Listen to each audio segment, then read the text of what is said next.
Hello, people. Jamie Thrasivoulou here, bringing you my first online workshop for the lockdown period, which could last for a while.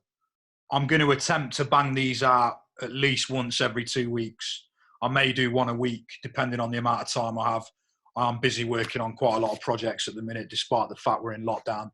But yeah, I just wanted to do something to give back to my followers, to give to the writing community on a whole, and hopefully keep you sane. And I want to make them accessible. So if you're a very well seasoned writer, you should be able to get something out of these sessions. If you've never written before either, you should be able to get something out of these sessions as well. So the form I'm using for this particular workshop, I'm recording it on Zoom. It's not live, so you can sort of do it in your own time. What I'm essentially doing is setting tasks and then giving you time to pause the video, do the task, press play again, and then go on to the next task. So that's how I've got them going for now. Just because I don't really like the thought of doing a Facebook Live and having loads of people commenting and asking questions, when I'm doing them. I'm going to try and explain everything really clearly so that there is no need for you to sort of ask questions.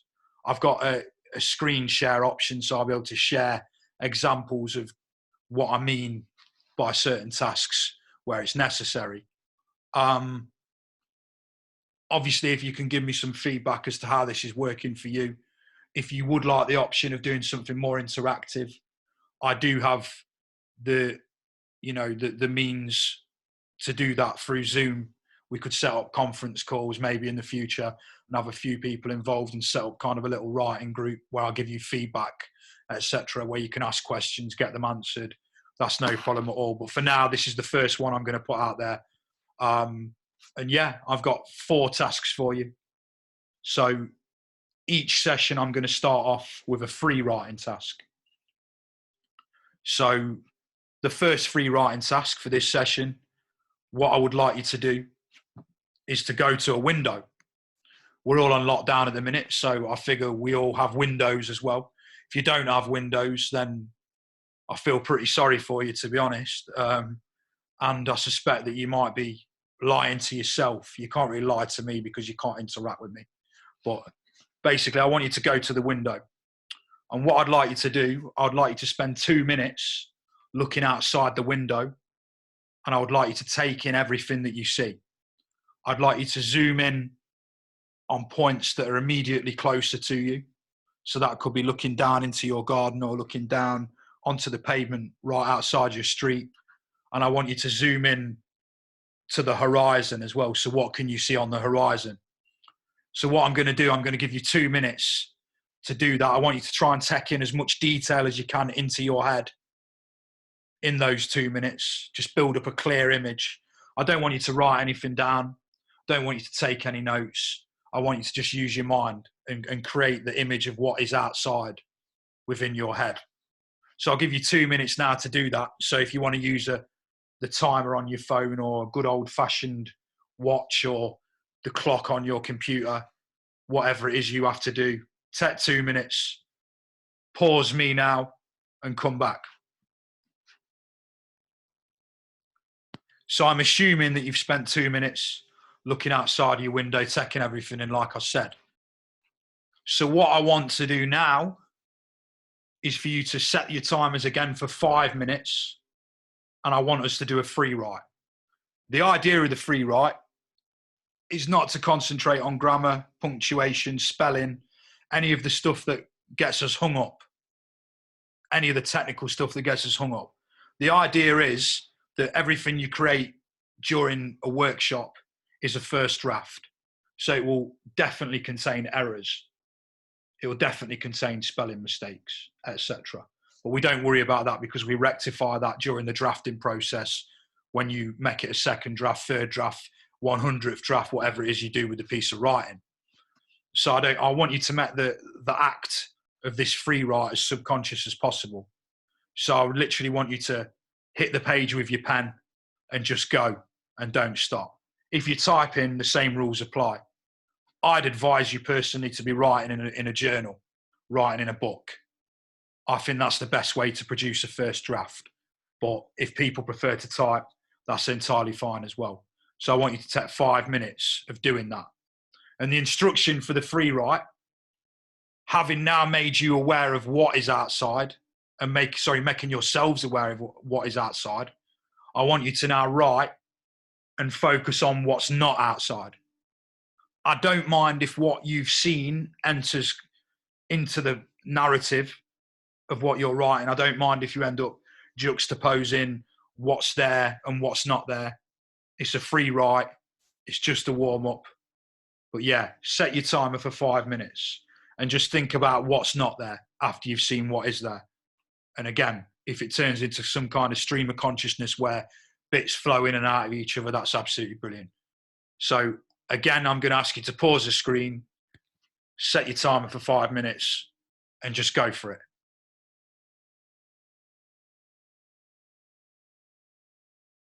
Right, I'm going to assume that you've done the original task. So now we're on to the first sort of writing task. I'm going to do a free write every session, as I said. So always think about the free write as kind of the warm-up task.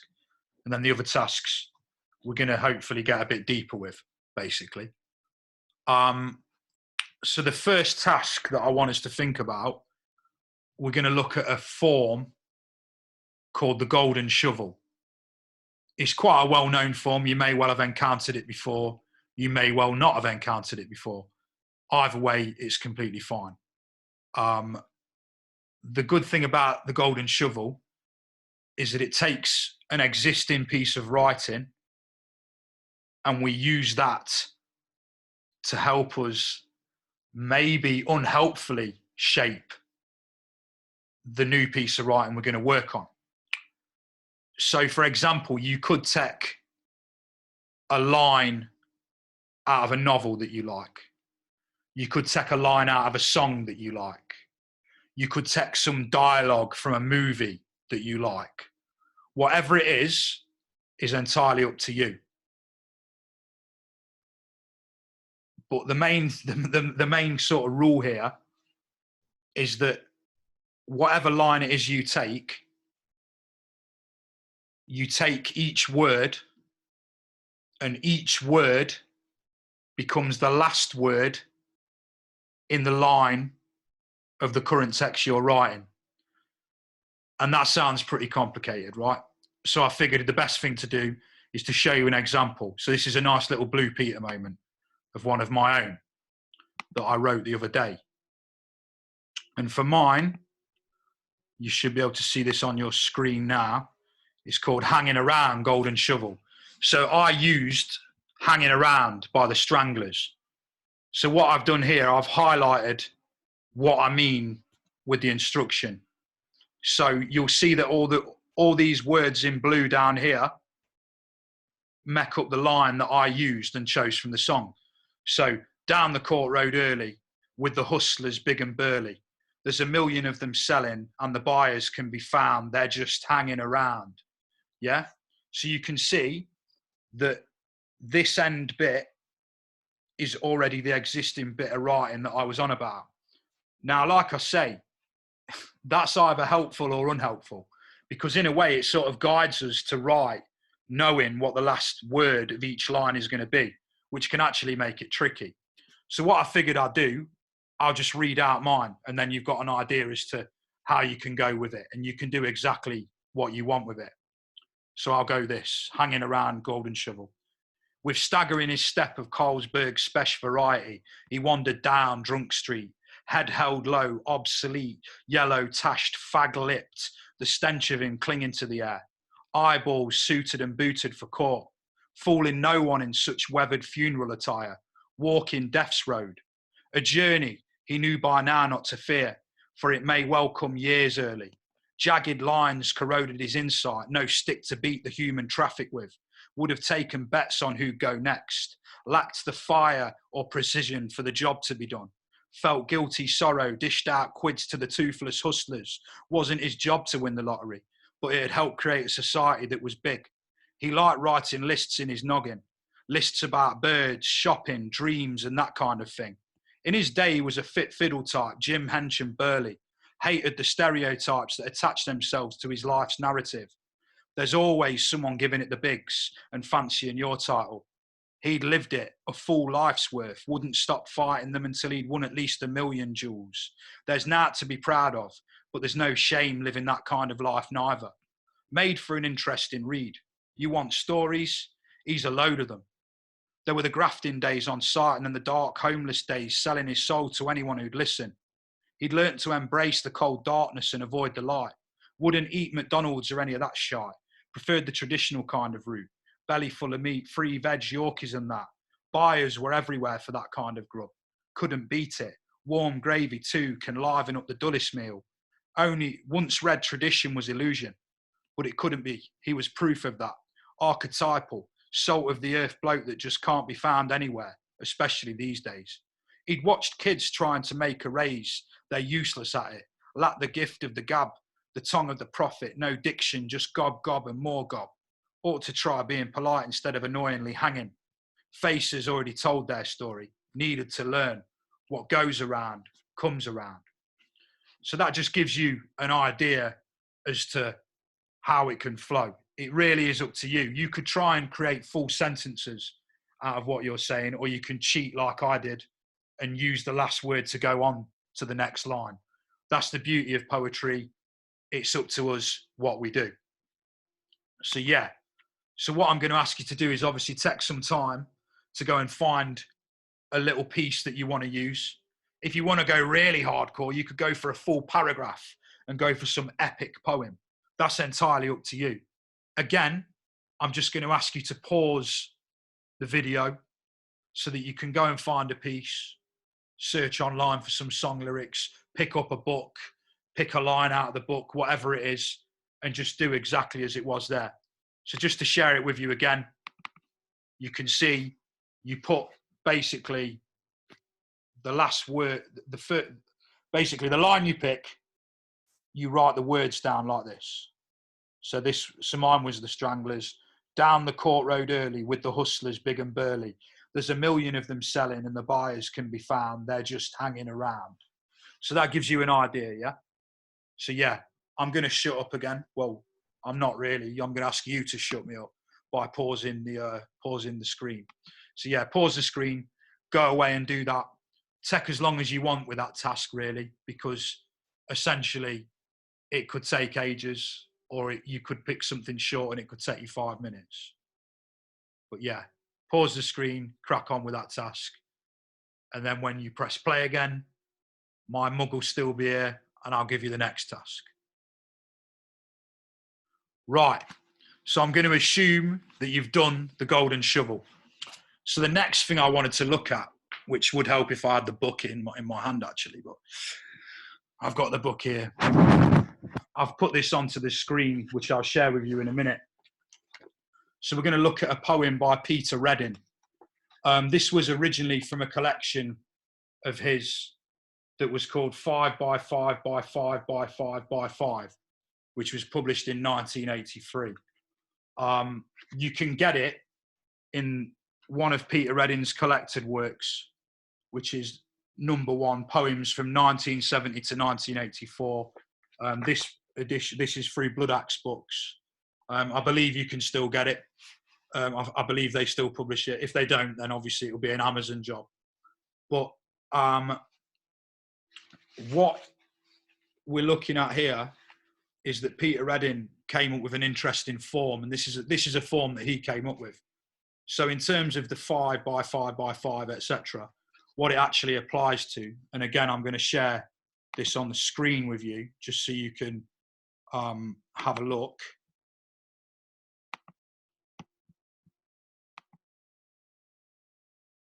So let's just get this up. So you should see this now. If you have a look here, each line contains 5 syllables. Each stanza contains 5 lines. And the poem is made up of 5 stanzas. So that's what is essentially the form that we're dealing with, is 5 syllable lines, 5 line stanzas, and 5 stanzas that make up the poem. I've always found this a really interesting form to work with. Again, what I like about form, similar to the golden shovel that we just looked at, is that it can kind of force you into writing things that you don't normally write, which I think is kind of what form is useful for. Because if we're free writing all the time, we tend to get into our own habits as writers, which again is fine. But I think sometimes it's nice to just force ourselves out of our routine and out of our comfort zones.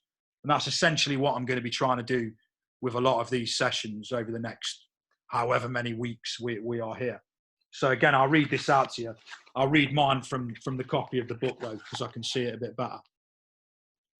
The formative minds are at it again, exchanging sterile platitudes. Students sip pills, wear daft clothes.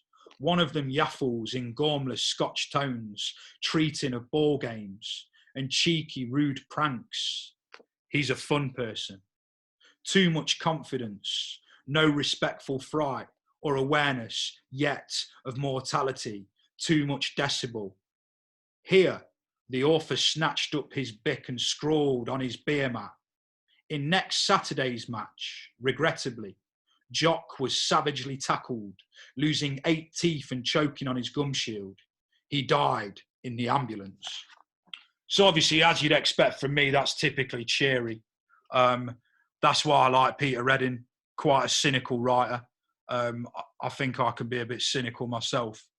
But as you'll notice here, although it's got rules, these rules can be broken. So what I like about this particular piece is you've got basically an observational narrative going on in the first 3 stanzas.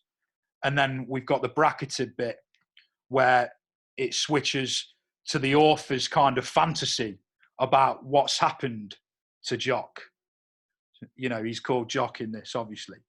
And I think that's, at the end of the day, you can do what you want with this form. You can cheat it. If you look, most of the lines flow into each other. So again, they don't have to be straight up lines. You can sort of do exactly as you want. The rules are, though, obviously 5 syllables per line, 5 lines per stanza, 5 stanzas for the poem. So I'm going to switch the screen off now and go back to my mug. Hello. So yeah, what I'm going to do, again, I'm going to give you as much time as you want to do this task. Again, it's something that could take you 5 minutes. You could just be able to count the syllables dead easy and it all comes really natural to you.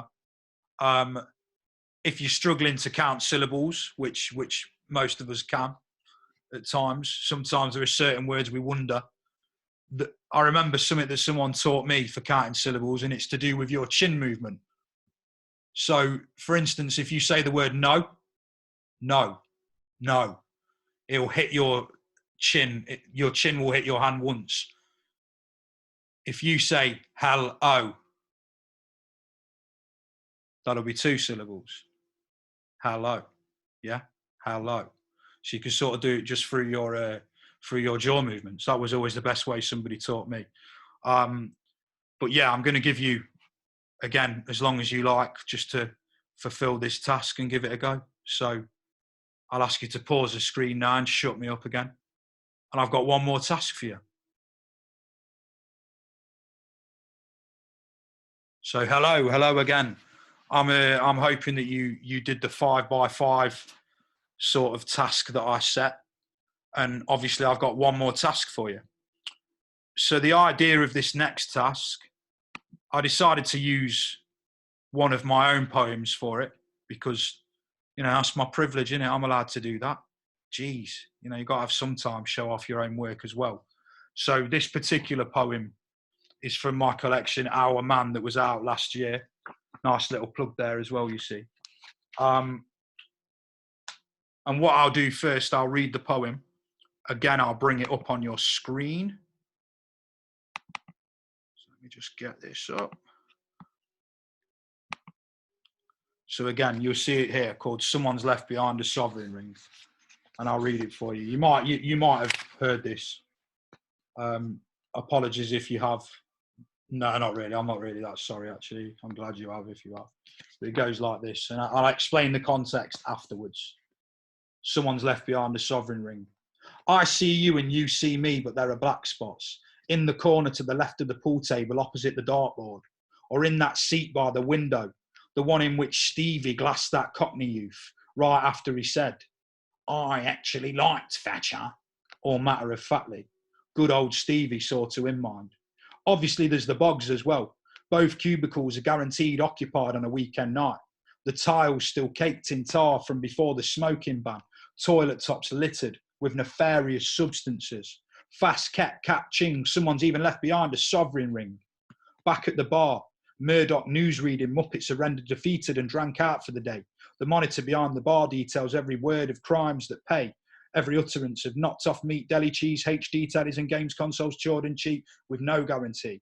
Stevie turns round to Bob the barman and says, turn the fucking jukebox up. We can hear ourselves talk. So the idea behind this poem is that it's an observational piece, quite clearly. So to explain some of the context, I used to drink in a pub in the West End of Derby. Derby does have a West End. I don't want you to think it doesn't have a West End. Basically, a council estate surrounded by some pubs. And this particular pub was called the Victoria. It's no longer with us. It's now a block of flats like many pubs. So I have an interest in preserving the heritage and the history of those kind of spaces that have been lost by working class people. And I just sort of looked through the eyes of an observer, because I believe that as a poet, one of our major roles is to observe. And with my poetry over the years, I've tried a lot to kind of get rid of the I perspective. I don't want to write every poem from the I perspective. And for me, in contemporary poetry, we do see a lot of poems that are always written from the I perspective, which is fine. I have no problem with that. But for myself, it was something that I wanted to move away from. I didn't want to just be writing poems that are from the I perspective all the time. I wanted to write as the observer. The poet as the observer is something that's always kind of interested me. And so obviously you get the sense of that through that poem. And the last line was a piece of dialogue that I heard uttered in that place many, many years ago, way before I knew I had the license to be a poet or whatever. So in response to that poem, what I would like you to do is to write a poem that is written through the eyes of the observer. So I don't want you to use the I perspective at all. I don't really want you to use the we perspective. I don't want you to use any perspective that involves you. I'm happy for you to do a sort of a poem that and say they or you did this or whatever. I'm happy for you to come from that perspective, but I don't want no first person perspective, anything like that. I want you to really think about the role of the poet as an observer. And I think the easiest way to do that is to kind of maybe think about somewhere where you were in previous space and time. Clearly not now. We're not really anywhere other than our houses.